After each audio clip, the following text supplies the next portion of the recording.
Hey everybody, Josh Sigurdson of World Alternative Media here, and we're joined by Jimmy Corsetti, of course, of the great channel Bright Insight. Many of you have seen him before, and if you haven't seen him on his own channel, you should check it out. You've probably seen him on Joe Rogan as well, and he's been doing amazing work inspiring people like myself to actually go out and explore these places, one of the most important of which is the Richat Structure in Mauritania, Africa, which after watching one of his videos back in 2019, I decided to fly out myself and go on the ground and research the place, because why not go through minefields and stuff like that. So first of all, thank you very much for joining us today, Jimmy. And I wanted to get into a few of the subject matters that you've been talking about recently as far as ancient civilizations go, and namely the green Sahara theory and the idea of the Sahara Desert actually having been a lush place not all that long ago. And it really does help explain what the Richat structure is, that it could be the site of Atlantis. Right. First of all, before we get into all of that, can you tell people who aren't yet aware of the Richat structure what it is? Sure, you bet. And let me just say real quick, it's good to see you again.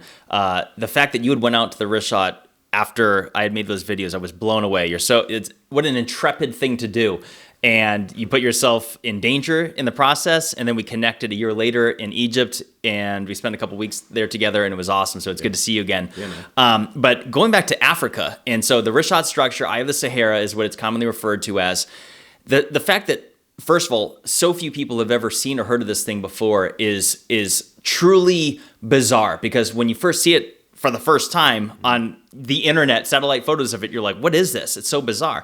But not only that, whenever I share with people like, oh, the Sahara Desert actually is not millions of years old like they previously had thought. It's actually just a few thousand years old. 4,000 or 5,000 years ago, something happened that caused the Green Sahara to go from having a lush paradise of some of the largest networks of rivers and the largest freshwater lake ever known to have existed, to this barren wasteland desert of this never-ending sea of sand dunes to what we see today. And so that in itself surprises people for the first time, because they don't realize it. You see this look on their face like it was green and looked nothing like it did today. And then you show them various maps of these river systems that were there from 11,000 years ago to 5,000 years ago. Well, I should say existed before 11,000 years ago. Yeah. Some of them started disappearing at that time, which is an interesting date. But yeah, it's fascinating. So you have Mega Lake Chad, which is the largest freshwater lake ever known to have existed. Mm-hmm. And to put it into perspective, it had 139,000 miles of surface area. But when you compare that to the North American Great Lakes, all of the North American Great Lakes combined is like 94,000. Yeah. So compared to 139,000. And some of the largest network of rivers, like I said. So yeah, it's bizarre. A lot of people don't understand it. And I think that this is something that needs a lot more attention, because there's evidence that something happened there. Yeah. And I would like to see some scientific explanation, because we live in a time when they're really emphasizing man-made climate change. Mm-hmm. And I'm like, well, wait a second. What happened to cause a continental desert the size of like the contiguous United States, the lower 48, into a barren desert? I'm like, before I start mailing out a carbon tax check, I would like just a little bit of explanation of what happened here. Yeah, and I mean, we look at the Richat structure. Anyone could just go on Google Earth and look at it from space, and you'll see the detail. It's pretty unbelievable. There's nothing that we know of, even in the universe, that's anything like this. I mean, there's literally no examples of this. There's things that look kind of similar in some small aspects on other planets, but nothing like this. It looks like a giant eye of Horus in the middle of the desert, and it looks like a big blue eye. And when you get on the ground, you have all the examples that you saw Plato speak of on the ground for the site of potentially Atlantis. You have it exits to the south. You have mountains like the Atlas Mountains to the north. Remember, Atlantis means Island of Atlas, and King Atlas of Mauritania, Atlas Mountains. I mean, come on, it kind of puts itself together pretty easily right there. But on top of that, there's a lot of references to Atlantis being in the Sahara Desert. Can you kind of go into a few of the examples that you mention in your content as well regarding the evidence of Atlantis being in the Sahara Desert? So this is what's interesting. A lot of people don't realize that the legend of Atlantis comes from the ancient Egyptians, which, by the way, are in the Sahara Desert. Mm-hmm. And they claim that they were survivors of a lost island that was destroyed in a cataclysm, and the colonists essentially Egyptians were the colonists from that had survived that cataclysm, whatever it was. And there are reasons to suggest that it would have been in the Sahara Desert. Besides the fact that the entire Sahara Desert was a lush green paradise of a massive network of rivers and lakes, like I just mentioned, which would be conducive for human migrations and other things. But a lot of people think Atlantis are like, oh, it was at the bottom of the ocean. I'm like, well, that's, if you read everything that Plato had said, it describes that what was left of Atlantis following the cataclysm was that it was buried off by a shoal of mud, so ships could no longer navigate to and from the island.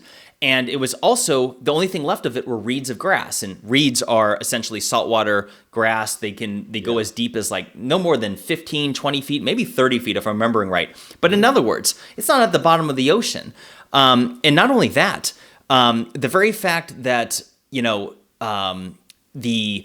you look at the Sahara Desert, like through some old maps, we know that people, they use like rivers and water to navigate. So the fact that this was said to be, Atlantis itself was said to be a major trading hub. The fact that it was said to be busy all day and all night, spoken from languages from all over, that describes a large metropolitan area, especially when you think that it was busy all day and all night. So it's really not feasible to suggest that it'd be in the middle of the Atlantic Ocean, which is so dangerous to get to. But it's like, does it even make sense to suggest that people would be traveling all over to trade things so far away? Or would it make sense that in the Western Sahara Desert, which is where the Richat, you say Richat, is that what they say out there? Is it Richat? Well, they say out there Guel Richat. So it's kind of like a French-ish word that almost sounds, I actually don't know if it's French. It might be Arabic. I have no idea. They speak like 50 different languages out there. I want to point out, because like, remember in my first videos on it, I was incorrectly saying, I was calling it the Richat. And some people say Richat. And I'm like, and I've heard Richat and Richat. So I've been saying Richat, but it's not Rikat. But regardless, well, there's actually the National Geographic documentary they did on my travels out there. They in the show they basically say, who cares, whatever, because like everyone says it differently at some point. You just got to go, okay, well, yeah, I don't know who named this thing, but I call it Atlantis because that is what, and the Eye of the Sahara is another good term for it. But when you go on the ground there, it's so obvious that something was there. And you mentioned, why if people are trading, why would it be in the middle of the actual Atlantic? Why not be on the Atlantic? And of course, it's just the capital of a big region. Just like there's Rome, and then there's a Roman territory which stretched to England and to like Turkmenistan. There's a big difference between, you say ancient Rome, you're not just talking about the city of Rome, you're talking about the Roman Empire. And same thing with Atlantis, in my opinion. And I should point out that one of the original roads to Mecca went from Mauritania. And a lot of people believe that the original road to Mecca actually went to Jordan. So there's a lot of debate about that, because Jordan is another place with some amazing ancient structures as well. But that's a whole other ballpark here. But, looking at the evidence that people have come up with over the years, it's quite clear when you go there that there is, a flat plain, a flat land on the bottom of where the sea would be. And I mean flat, like you go down with your thumb and feel the ground, and it's tight, packed, and clearly the bottom of what used to be a seabed. There's salt. I've tasted it, as silly as that is. And, there's all the evidence of something being built on top of possibly even a natural formation. What do you think? Is it a natural formation? So that's what's so interesting, is that a lot of people say, but no. The Richat cannot be the location of Atlantis because it is a natural formation. It was created Atlantis was created by the god Poseidon. And I'm like, well, wait a second. Are we going to suggest that Poseidon was an actual individual? Because if you look up, Poseidon was said to be the god of the oceans, the sea, horses, and earthquakes. And I'm like, it seems to me, and also translates to god of the earth or lord of the earth. And I'm like, well, wait a second. I'm like, that's describing what I would say is Mother Nature. And it doesn't seem as feasible to suggest that was based on a real person.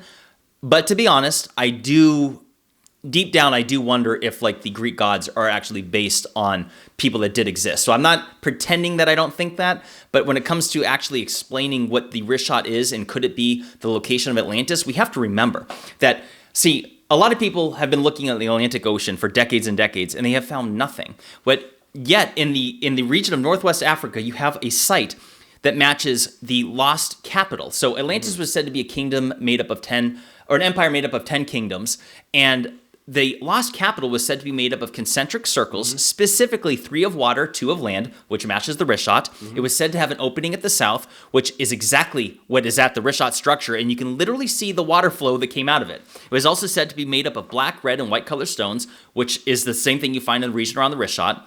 It was said to have rivers and mountains to the north, which the Tamanrasset River went directly north of the Richat structure and is dated between 11,700 years ago and disappeared something around 5,000 years ago. Right. Gee, what an interesting time frame, because Atlantis was said to have been destroyed approximately 11,600 years ago. Yeah. But not only that, it was said to have mountains to the north, like I just said, but you have the Atlas Mountains located in modern-day Morocco, named after, like you had just said a moment ago, the first king of Atlantis and the first king of Mauritania was said to be named King Atlas. Yeah. What a coincidence that it's the same name. Yeah. But not only that, it was said to have certain geological properties that were special, such as that it said that Poseidon had take special care to create these springs of warm and cold fresh water. Well, it turns out there's a study from the early or late 1990s that described the Richat structure as being a geothermal complex. And I'm like, well, hot springs are literally the definition of a geothermal anomaly. Yeah. And I'm like, well, that's another interesting coincidence. But yeah, the fact that there's salt throughout the region, and you were just mentioning this evidence of vast water erosion, I'm like, because a lot of people will say, wait a second, the Richat structure is too far above the ocean wasn't there. I'm like, well, wait a second. If you look at satellite imagery, you can see the signature traits of vast water erosion, the striations all across the Sahara Desert. And allegedly the last time the Sahara Desert was under the ocean was, they say, 56 to 66 million years ago was the time of the Trans-Saharan Seaway. Well, if you look at the map of the Trans-Saharan Seaway, and you can Google this, you can see that it does not annotate it going west over the Richat structure. It shows it going south. But if you look at it through satellite imagery, it is all the signature traits of catastrophic water erosion are there, except for it's on a level that we've never seen anywhere else on Earth. Yeah. But not only that, you have these ripples, these signature traits that you see on any beach. You have these ripples from the ocean. Well, you can see them there on a much more massive scale, as in like thousands of feet apart and hundreds of feet tall. But not only that, you have salt. Like you just said, not only did you taste it off the ground yourself, but I could show you National Geographic articles and Reuters articles about the vast salt caravans throughout Mauritania. In fact, there's literature from the mid-1800s, 1851 treaties of Mauritanian ancient resources that talk about how salt was literally exported throughout Europe from Mauritania. And then you have Tashit, Mauritania, which is right south of the Richat, that is one of these main places. And furthermore, all the areas with the highest levels of salt concentration, which you can, by the way, see from Google Earth, the white blemishes, are all in the areas of the lowest elevation, which is indicative that seawater had settled and later evaporated there. I'm like, this is not rocket science. Something happened. And the implications are that, you know, whether Atlantis existed or not, I've said this before, even if it didn't exist and the Richat structure is not the location, even though it matches more than a dozen striking similarities, we've only hit on half of them so far, even if it's not, the very fact from a climate, science perspective, we're talking about that the evidence, there's real evidence that the ocean bulldozed throughout the Sahara literally tens of millions of years more recently, and the implications are massive. And let me also just say, while I'm on a roll, that further evidence that it happened tens of millions of years more recently is that I took it upon myself to Google. I'm like, is there any volcanic activity throughout the Sahara? And Mount Emikusi is located in modern-day Chad. It is 11,300 feet in elevation at its caldera, and it's said to be dated somewhere between 1.2 and like 2.3 million years ago. Yet, if you look to the south of it, there's a 12,000-year-old lava flow, and you can see these signature striations of water erosion that cut it off, literally erase it like a line right through this lava flow. So regardless of whether we're talking about a 12,000-year lava flow, and regardless if we're talking about a 2-million-year-old volcano, the evidence is that there was an event involving catastrophic water flow that happened literally 50 to 60 million years more recently than what has been explained scientifically. So the fact that I'm like, where are all the scientists and geologists and climate scientists and researchers discussing this? It's like the Sahara Desert has been completely ignored. And this is the one thing I'm trying to, again, I'll just emphasize the point one more time. As even though I do think that by far the most likely location for the lost capital city of Atlantis is at the Richat structure, some people will never believe that Atlantis existed. I'm like, that's okay. can we please talk about this water erosion that's not supposed to exist? Like, we stand to learn something from this. Yeah. And one last thing, I'm sorry, like, but I'm on a roll. I'm remembering all these things that I've shared in other videos, which is that to suggest that this had happened at the period of the time that Atlantis was destroyed, like I said, there's this 12,000-year lava flow to the south of Emikusi, and you can see that something happened to erase it. But on the right off the coast of the Western Sahara Desert, right in front of the Richat Structure, is what's called the Mauritanian seafloor slide. It goes for hundreds of miles off the coast to the west. It is more than 2,000 meters, which is more than a mile deep, and it's all layered sediment. This is in suggestive evidence that this event had happened at that same period of time of when Atlantis was said to be destroyed approximately 11,000 years ago. When you connect the dots on all these details, you start to see it from a whole, and you're like, this is so overwhelming that even though it's not a guarantee, I don't like to get ahead of myself and declare this is a scientific fact, Atlantis existed right there. It's like, I'm open-minded enough to say, but like, maybe not. But this cannot be dismissed anymore. This needs to be discussed on so many levels. And people need to put aside their egos on like whether they think Atlantis was in one place or another, that it never existed. This deserves scientific study. And the Richat Structure, one last point to be made, is that it's still considered a scientific mystery. Yeah. They don't know exactly how it was formed. It is theorized that it is a volcanic dome that had risen and collapsed over time. Maybe that's true, maybe it's not. But the reality is that we've never seen anything like this anywhere else in the world. Yep. I've seen pictures of other collapsed domes, and I can see the similarity, but it's not like this. It doesn't have the concentric circles one after the other. So, anyways. Well, I mean, it's so close to what Plato wrote of, what Solon wrote of, what Solon was told by Egyptians. And by the way, you know, you are so right when it comes to those ripples, because it's something that I see a lot of people trolling you about. They say, oh, well, it's sand dunes that are blown that way. There's no such thing as sand dunes that big that are being... Just the wind. Yeah, it's insane. But you are so right about it, because I've been on the ground there, and those people can troll all day on Twitter or whatever on your YouTube videos, but I've been there on the ground, and I saw it, and there is bedrock. It's bedrock. The sand blows into it, of course, because it's a Sahara Desert, but it is bedrock. And you could see the ripples in the bedrocks. I drove through there, and they are absolutely massive. It's such a good point to bring up. It's like, so you've seen it with your own eyes. Yeah. You can see the bedrock that's been eroded by water, and then sand had went and put it in its place. Because some people are like, this is just wind erosion. So in one of my more recent videos, since my last Richat Atlantis theory video, I'm like, I showed people, I Googled, what are the most windy places on planet Earth? Yeah. And I looked at each and every one of them from Google Earth, and none of them look like this. You can tell the difference between wind erosion and sand erosion. All you got to do is use this. There's this amazing website called www.google.com. You should totally check it out. Yeah. You can plug things in there, and it doesn't mean that everything that comes up the top is the right answer. That's not true. But you can literally take it upon yourself to check signature traits of water erosion versus signature traits of wind erosion. Yeah. And you can see that what happened throughout the Sahara Desert, this is not wind erosion. I'm not saying wind erosion isn't there. Like you saw with your own eyes this bedrock formation of black bedrock that had this really gnarly weathering. So it's like, okay, it was formed by water, and then over 10, 12,000 years since, the wind is at play, moving sand, eroding the bedrock itself. It's like, the answer is both, people, but you cannot explain the textbook ripples as well as the striations. Let's just talk about striations. You go to any of the windiest places on Earth, and I would say Antarctica is the best example. Not only is it number one on that list, but if you were to, if striations could be formed on anything, it would be through snow and ice. Yeah. And you don't see any of this whatsoever in Antarctica or any of the other places. So I'm like, come on, people, don't listen to what I have to say. Don't just take it upon yourself. We live in an age where so many people want somebody to show them and to inform them. I'm like, but you can literally just do quick fact checking. And I'm making the joke about Google, but just check. Yeah. What does what does wind erosion look like? What does water erosion look like? It's not rocket scientists, and I don't have to go spend a bunch of years in school studying rock formations to at least wrap my head around these things. Hey, I mean, the thing is, academia is absolutely pathetic these days. It has been for a long time. They don't want to look at these things. But again, if there are ripples that big from a flood, Think of the size of that flood. It had to be absolutely massive, the likes of which we haven't seen anywhere else on Earth ever. Yeah. You pointed out in one of your videos that there are similar erosions in Australia from when water was higher, but there's nothing like this. I mean, it is so clear, and that also adds more weight to the story of Atlantis being there, because look, Atlantis was a circular structure, but it wasn't just alone. It was a part of a piece of land, and when you go up around there, you see that there's this one peak of land near the Richat Structure that's higher than the rest of it, and you can look at any topographic map, and you look and zoom out on Google Earth, and you could see where the water came through. And it's so obvious, and that gets us to the green Sahara theory, because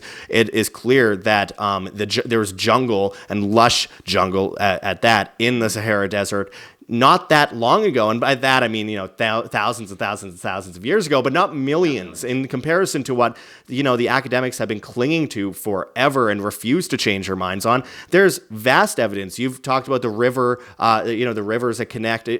Africa used to be a bunch of different islands, submerged in water. Can you go into some of this a bit? Yeah, and this is the thing that a lot of people, we have to wrap our heads around. Like, this is such a foreign concept to think that just 5,000 or so years ago that the Sahara was green. It is something that it's hard to wrap our heads around, because it's such a unbelievably different environment now.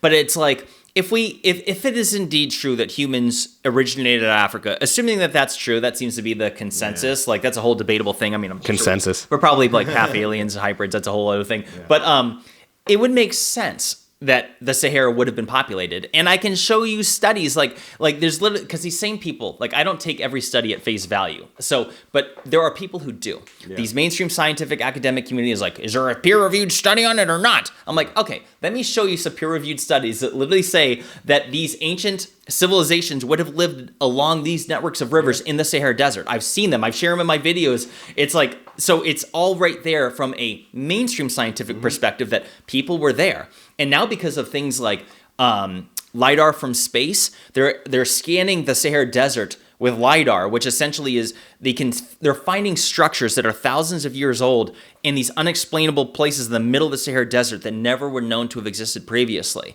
The Sahara was once a paradise of human population, and I am convinced that it is the ancient jackpot. That in our lifetimes, they're going to come up with more and more discoveries that are going to defy what we thought we knew. Yeah. And so, well, we know as a fact that there are structures in the Richat structure itself that people have dated back thousands of years, but it's like sheep pens and stuff like that. Because what people don't seem to realize is, if there's a flood that's going all the way almost to the eastern side of Africa, and it's that powerful, everything would have been stripped away from the bedrock. So all you have is the original foundation of the city. You're not going to find a castle there. I mean, and you've mentioned this before in videos years ago about, in the Sahara Desert, it's just, there's sand covering for sure, just thousands of amazing architectural wonders that we have no idea exist. But in a place like the Richat structure, it got blasted so hard.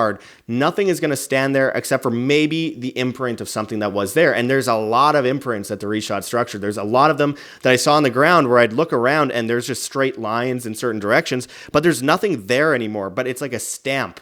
And you look from space and you see that, and space archaeologists, I'm still kind of weirded out by that term, space archaeologists have confirmed before that a lot of these structures went back thousands and thousands of years, not to mention all of the small towns that, even if you go back 300 years, still existed in Mauritania that no longer exist there. I went through a lot of places in Mauritania that you could tell there was structures there at one point. There's nothing there anymore. And it is a vast wasteland.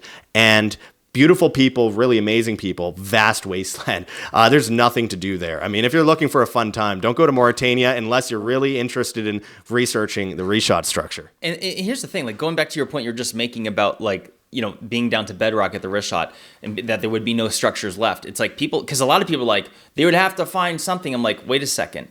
After catastrophic flooding that would have been thousands of feet deep, that went on for who knows how long of a period of time, so much so that it literally stripped everything down to the very bedrock and stripped the bedrock itself with these massive striations. That's like, if you were, and I've given this example in a video years ago, but like, imagine you have a kitchen table full of all your whole dinner stuff, and somebody pulls, the cloth, the tablecloth from underneath. Like, this is not what's going to happen. If there's a flood coming, look at any localized flood you see on the news. Here in Arizona, it takes away entire roads. It's like, it's taking everything away with it. So the Richat would be the skeleton, the foundational remains of the city. If it is indeed the location, the flooding would have had to have removed all of it. Like this isn't a stretch. Like what would be a stretch is to suggest that the remnants would still be on top of it. Yeah. Which is why I suggest that if it is indeed the location, and where you'd want to look is that Mauritanian seafloor slide off the west coast, because that's where all the debris would have gone. And that reminds me of a detail that I was going to mention earlier about gold. Yeah. Atlantis was said to be rich of gold, and that the outer ring was supposed to be, the walls were allegedly lined with gold. Well, it turns out that Mauritania is up in that same 1851 treatise I mentioned a moment ago involving salt. It also lists that it was a well-known, authenticated fact that prior to the gold rush discovery in North America, that a vast majority of Europe got their gold from Mauritania. Right. And I'm like, well, that is a really interesting detail, because it comes to find out that the richest man ever known to have existed was Mansa Musa of the Mali Empire, which consists of partly of modern-day Mauritania. And I'm like, this is another profound detail, because a lot of people, I remember years ago when I first made videos on this, people were like, well, where's the gold? Yeah. Where's the gold, Jimmy? This is not the site. And upon more research, it's like, well, holy crap, what are the odds that the area with the richest man ever known to have existed, richer than modern-day Elon Musk, happens to be in that same geographical location? So with that said, if anyone's to go looking to find actual remnants of Atlantis, it would be in that layered sediment off the coast of West Africa, where the bulldoze tsunami or whatever the heck the force of water was, would have pushed it all, and it could be, unfortunately, it could be a mile deep under all that sediment. I mean, I never say never, and nothing's impossible, but like it could be hard to find something like that. But the good news is that we're looking for more than just shaped stone, because most of that would have been bulldozed into gravel, I'm sure. Mm-hmm. But if there's something, you'd find it, like, or you could find something if there was something. But the gold, we have technological capabilities to search, metal detectors that look for gold. Like, so you could go out there and do some core drill samples under the ocean. This wouldn't be cheap, but like this is where you would find it. And the good news is that gold does not rust away. It's forever. Like, it's not going away. So if that was indeed the remnants of Atlantis, the gold would survive. So if they find an abundance of gold under the ocean in that layered sediment, that to me would be, if there was a smoking gun, you're going to look for it there. Absolutely. And by the way, I really do appreciate your shout outs on things like Joe Rogan. It means a lot because, I went over there. My YouTube video got taken down where I went to the structure. I almost died. And, it was really nice to see the recognition on a show as big as Joe Rogan's. It does mean a lot to me because, there's all these people that they go out to all these different places around the world and they just don't get recognition at all. The amount of people on YouTube that go out to ancient sites and do videos on it, they're in the thousands, and a lot of them go to places where they risk their life and they don't get any recognition, they don't get views, they don't right. And yourself and Ben, of course, from Uncharted X, who both of you guys do great work, are doing a great job spotlighting a lot of those people as well, and mentioning things that I've seen you multiple times mention photos that someone just randomly emailed you, right, or something like that proves a certain thing, whatever it is. But it's a very important thing to make people aware of all those out there that are risking their life to find information instead of just sitting on their ass as an academic and doing whatever they were told, or there's a book from 1822 that said this. If we change that, everything we said has been a lie, so we can't change it. So we'll have to use politics essentially to make sure that it doesn't change. But with that said, we are looking at an ancient apocalypse. We're talking about a reset of everything, something very biblical, literally biblical, because they talk about it in the Bible, and you could see it in the matte surface of the earth. There's so much science to back this up.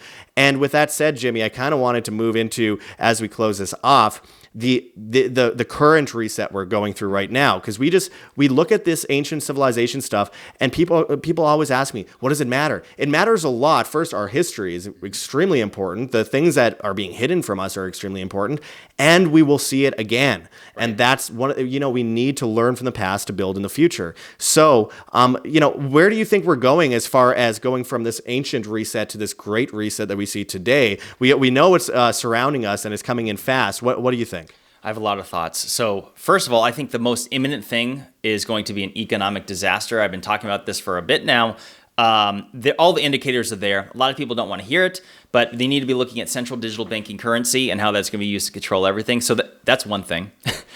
then we have like this crazy world where like world leaders and everything, everyone's just trying to rule this world. Like it's like almost like a Game of Thrones thing. You got people from all over the world trying to run this thing. And so there's that. So, whether it's an EMP disaster, a grid down situation, that would be unbelievably catastrophic. So that's number two. And then we have these, what I think are reoccurring cycles.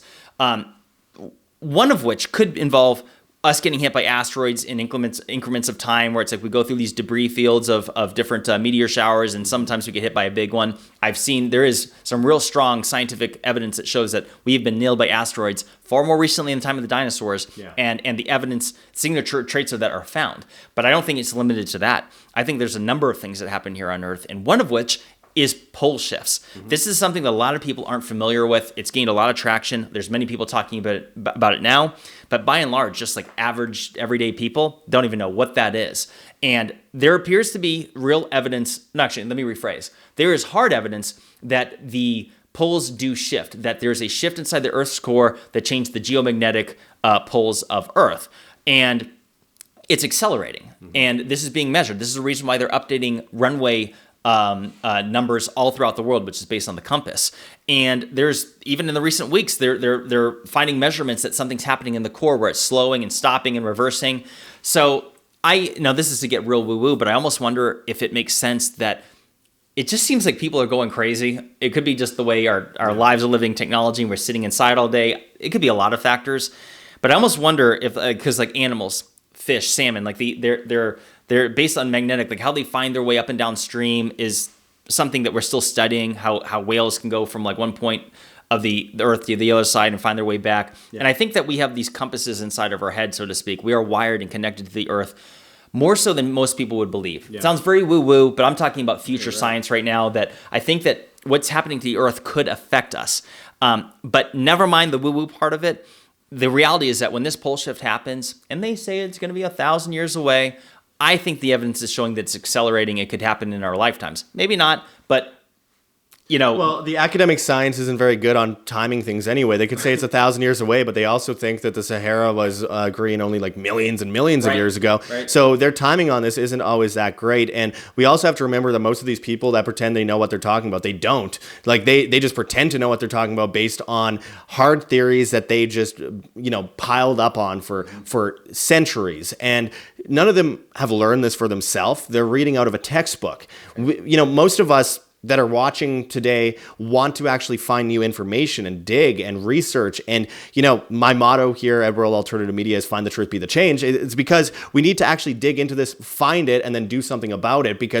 And Graham Hancock has said it a lot of times before, it's like everyone is building weapons to murder each other on Earth, but no one's paying attention to the thing that they could possibly be saved from that could wipe out most of humanity. And it's happened before. It's happened multiple times before. And I think there might have been, 4 or 5 ancient cataclysms that wiped out major civilizations going back, 100,000, 200,000 years. But with that said, if we don't pay attention to it, then we're doomed to, repeat the past. Right. And this is why I encourage people to become preppers. A lot of people laugh at that. That's nothing to scoff off now, because after all the COVID lockdowns, people remember running out of toilet paper. I know I didn't. I bragged to everyone about it.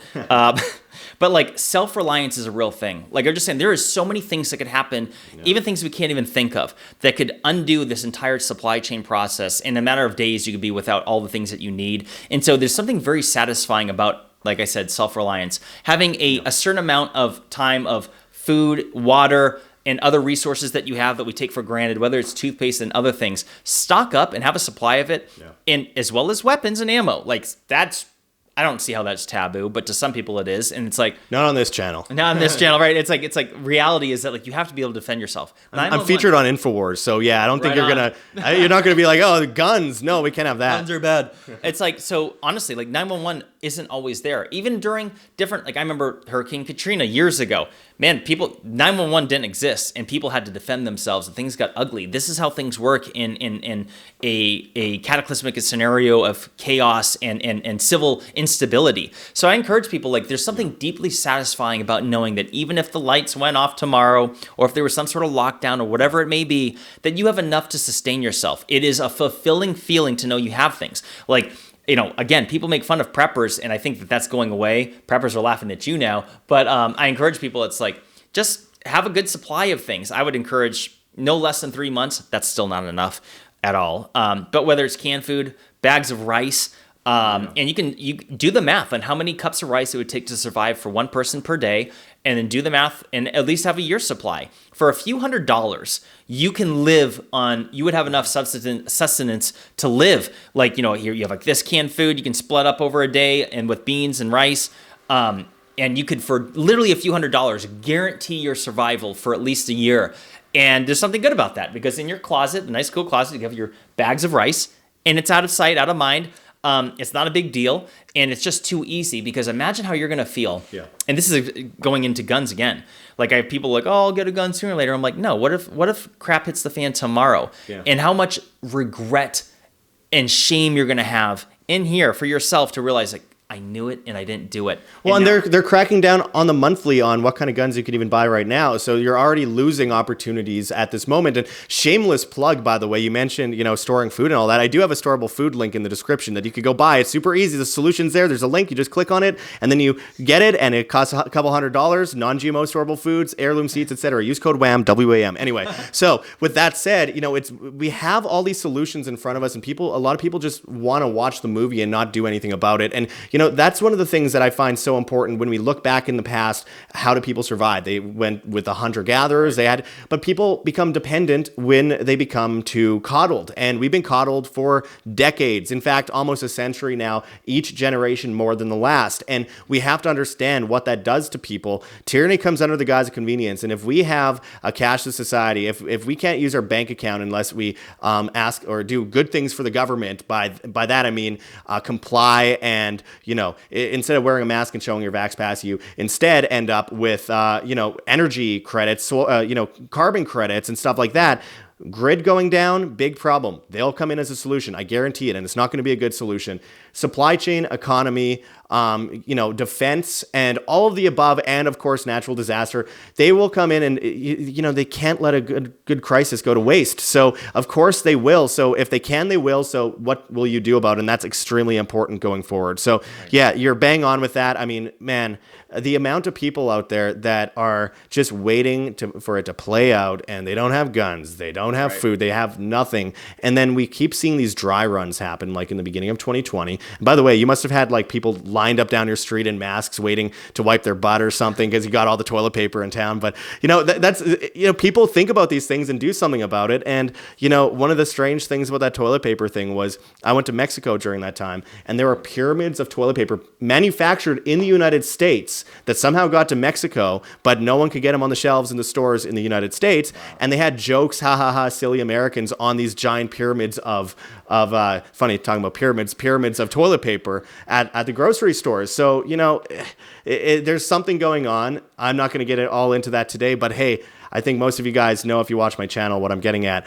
There is a concerted effort to make us dependent, because the government depends on the dependence of the masses, so why wouldn't they? And in going into that, it's like, come on, people, like, conspiracies exist, and how many of them have been confirmed in just the last handful of years? Yeah. Like, at this point, like, you really need to be doing your own research. You have to, and it's very easy, like, well, how do you do that? I'm like, well, listen to what everyone has to say. Like, I give this example not long ago. It's like, here's one thing. Early in COVID, I was watching all the White House press conferences because I was looking to see what's going on.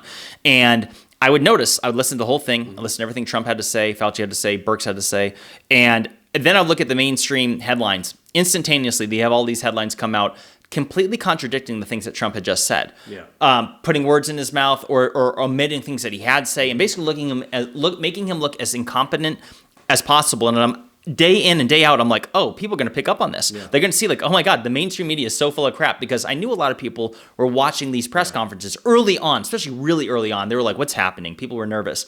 And I'm like, so people are like, how do you research? It's like, well, let's just listen to what right out of the horse's mouth. It's like, people, not to go like off track, but even like Putin stuff. How many people have actually listened to anything that he's had to say? Yeah. Like, no one. They're like, no, he's an evil bad guy. I'm like, who told you that? Some article from this news outlet? Or did you go and listen to a actual transcribe of what he had actually said? I'm like, this is how you do it. Go to the horse's mouth. So, and by the way, it was easier for me to go to Mauritania as a journalist than it was for me to try and get into Ukraine. I tried twice to get into Ukraine and had a guy in the Ukrainian military literally threaten that if I touch down in Ukraine and I leave the media approved zones, that they can help what might happen to me and I might be used as propaganda for either side, the guy said. For either side, you could be used as propaganda, which I viewed as a threat. So obviously, I didn't go because it was just too over the top. And that was March of 2022, right at the, height of all this stuff. So again, there's information out there. There's people that don't want you to see it. It's not a conspiracy theory anymore when everything you say over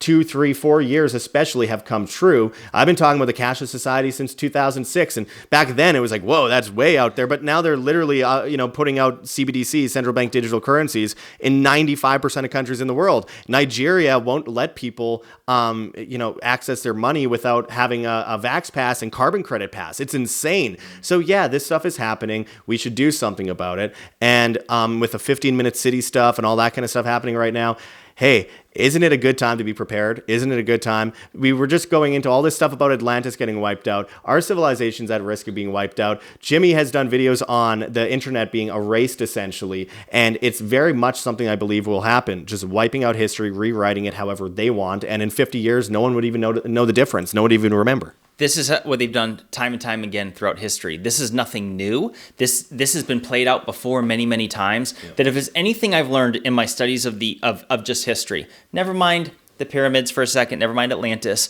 The one reoccurring thing that I've seen time and time again, which I've been blown away by, is that in every single corner of the earth that you look at, every corner, every single civilization, every empire has literally gone down the same path of tyranny, where you have some corrupt individuals that are power hungry, and they erase everything that once existed. They rewrite it, and they get rid of those who knew about it. It is a rinse, cycle, repeat throughout history. It is real. It's unfortunate, and this is why they need to rewrite the encyclopedia definition of humans. I make this joke, but I'm serious. I'm like, they need to write in bitter, jealous, envious, power hungry. Not everyone is like this. I know lots of nice people, but what you don't realize is that there's a lot of people don't seem to want to believe, I should say, is that there are very, very smart people out there that are also smiling and doing truly evil things behind your back. And this has been proven time and time again. A lot of people don't want to believe that humans can be so awful, but it's like, just look at what happened in the 20th century is 100 million dead people throughout different continents around the world not enough to show that there is this reoccurring theme of bad people doing bad things, and all the innocent people that would never do those things are the ones